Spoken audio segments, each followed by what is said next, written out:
మన దేశానికి వస్తే ఒకసారి మీరు చూస్తే ఈరోజు జనాభా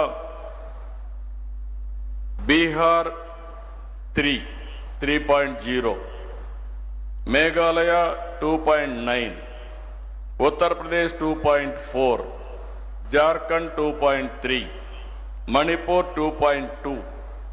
ఇవన్నీ కూడా రీప్లేస్మెంట్ కంటే అబోవ్ ఉన్నాయి.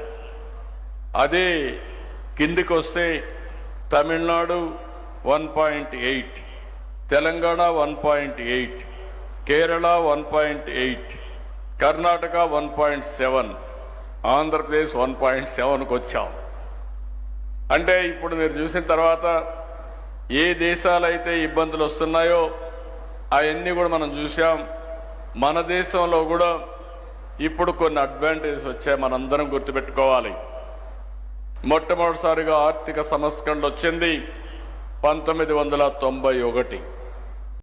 అదే సమయంలో 1995లో టెక్నాలజీ రెవల్యూషన్ వస్తే ఫస్ట్ మోర్ అడ్వాంటేజ్ తీసుకున్న వాళ్ళం భారతీయులు, అందులో తెలుగు వాళ్ళు. దాన్ని నేను గర్వపడుతున్నా. 25 సంవత్సరాల కంటే ముందు మనం అవలంబించిన ఐటీ వల్ల ఈరోజు ప్రపంచంలోనే భారతీయులు నెంబర్ 1 అయితే అందులో అగ్రస్థానంలో ఉండేది తెలుగు జాతి అని ఈ సందర్భంగా మీ అందరికీ గుర్తు చేస్తున్నాను. అలాంటి సందర్భంలో ఈరోజు మనం చూసినప్పుడు ఈరోజు ఒక ఆర్టికల్ చూస్తే నాకు ఎంతో ఆనందం కలిగింది. ఇటీవల మీరు ఎక్కడికి పోయినా మీరు చూస్తూ ఉంటే ఎక్కువ అమెరికాలో ఈరోజు సంపన్న భారతీయం 43 దేశాలకు చెందిన 125 మంది బిలియనీర్లో మన వాళ్ళు 12 మంది ఉన్నారు. అంటే 10% బిలియనీర్స్ మనవాళ్లే ఉన్నారు ప్రపంచంలో. ఇండియాలో ఉండేవాళ్ళు కాదు, అమెరికాలో ఉండేవాళ్ళల్లో వేరే దేశాల్లో కూడా వీళ్లే ఉన్నారంటే ఈరోజు ఏమాత్రం కూడా సందేహం లేదు. ప్రపంచంలో హైయెస్ట్ పర్ క్యాపిటా ఇన్కమ్ ఎవరంటే మొన్నటి వరకు జూయిష్ ఉండేవాళ్ళు, ఇప్పుడు భారతీయులని చెప్పడానికి నేను గర్వపడుతున్నానని చెప్పి కూడా నేను మీకు తెలియజేస్తున్నా. అది జనాభా ప్రభావం. మూడోది, మన దేశంలో ఇప్పుడుండే జనాభా ఎగ్జాక్ట్గా రాబోయే 20 సంవత్సరాలు 2047 వరకు డెమోగ్రఫిక్ అడ్వాంటేజ్ ఉంటుంది. అది కూడా సౌత్ ఇండియా వల్ల కాదు, బీహార్, యూపీ కొన్ని రాష్ట్రాల వల్ల, పెద్ద రాష్ట్రాల వల్ల. అయితే ఇది రాబోయే రోజుల్లో అక్కడ కూడా డిసడ్వాంటేజ్ వస్తుంది. ఈ విషయంలో మనం ఒక్కసారి గుర్తుపెట్టుకోవాలి. మీలో కూడా ఒక ఆలోచన రేకెత్తించడానికే నేను ఈ విషయాలన్నీ చెప్తున్నాను. ఒక చైతన్యం తేవడానికి నేను ప్రయత్నం చేస్తున్నాను. మనలో అనేక ఆలోచనలు ఉంటాయి, అనేక సమస్యలు ఉంటాయి. సమస్యలు కూడా పరిష్కార మార్గాలు ఉంటాయి. ఆ పరిష్కార మార్గాలు సరైన సమయంలో మనం అవలంబిస్తే మనం విజేతలు అవుతాం. అది చేయలేకపోతే మనం కూడా రాబోయే రోజుల్లో సమస్యల సుడిగుండంలో మనం కూడా కలిసిపోయే పరిస్థితి వస్తుంది. అందుకే 2047 వరకు మనకి అడ్వాంటేజ్ ఉంటుంది. నేను ఇంకొక మాట కూడా చెప్తున్నాను. ఇక్కడ భారతదేశంలో మీరు ఒకసారి చూస్తే right time, right leader, right place, అదే నరేంద్ర మోడీ ప్రధానమంత్రిగా ఉండడం కూడా ఒక అడ్వాంటేజ్ అని చెప్పి మీ అందరికీ తెలియజేస్తున్నా. దీనివల్ల లాభం ఏంటని మీరు ఆలోచిస్తే ఒక సుస్థిరమైన పాలన, ఒక స్టెబిలిటీ, అదే మరి ఆర్థిక అభివృద్ధి.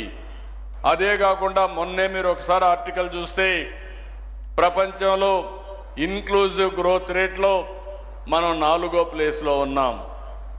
అమెరికాలో ఆర్థిక వ్యవస్థలు మనకంటే ఎక్కువ ఉన్నాయి, చైనాలో ఎక్కువ ఉన్నాయి, చాలా దేశాల్లో ఎక్కువ ఉన్నాయి. అలాంటి తక్కువ ఉండే దేశంలో 4వ ప్లేస్ భారతదేశం ఉందంటే నేను గర్వపడుతున్నానని చెప్పి కూడా నేను మీకు తెలియజేస్తున్నా. దీన్ని ఇంకా కూడా మనం కరెక్ట్ చేసుకునే అవకాశాలు ఉన్నాయి. ఇప్పుడే ఎకనామిక్ అడ్వైజర్ ఇక్కడ ఉన్నారు ప్రధానమంత్రి గారికి. వారికి ఒకటే విజ్ఞప్తి చేస్తున్నా, మనం తీసుకునే పబ్లిక్ పాలసీలు, మనం తీసుకునే విధానాలు, ఆర్థిక అసమానతలు తగ్గించి అందరికీ మెరుగైన జీవన ప్రమాణాలు ఇవ్వగలిగితే అదే నిజమైన స్వాతంత్రం, అదే నిజమైనటువంటి సుస్థిరత. దానికి దోహదం చేసే విధంగా వారు ముందుకు పోవాల్సిన అవసరం ఉంది. ఈరోజు ఇంకొక పక్కన మీరు ఎన్ని చూసినప్పుడు ఈరోజు కొన్ని దేశాలు ప్రోత్సాహాలు ఇస్తున్నారు. నేను ఇప్పుడు చెప్పాను జనాభా తగ్గిపోతా ఉందని. ఈరోజు జపాన్ చూస్తే పిల్లలు స్కూల్ వెళ్ళే వరకు చైల్డ్ కేరే సేవలు అందిస్తుంది, పిల్లల చదువుకు ఆర్థిక సహాయం చేస్తుంది, లేదా పూర్తిగా ఉచిత విద్యను కూడా అందిస్తూ ఉంది. ఫ్యామిలీ ఫ్రెండ్లీ పని విధానాల పేరుతో కుటుంబానికి అనువుగా జాబ్ చేసే విధానాన్ని మార్చే పరిస్థితి తీసుకొచ్చారు. ఇప్పుడు కూడా మన వాళ్ళు చాలా మంది సజెషన్ ఇచ్చే పరిస్థితికి వచ్చారు. ఎక్కువ మంది పిల్లలుంటే ఇల్లు కట్టుకోవడానికి ఆర్థిక సహాయంతో పాటు తక్కువ రెంట్తో అద్దెకు కూడా ఇండ్లు ఇచ్చే పరిస్థితికి వచ్చారు.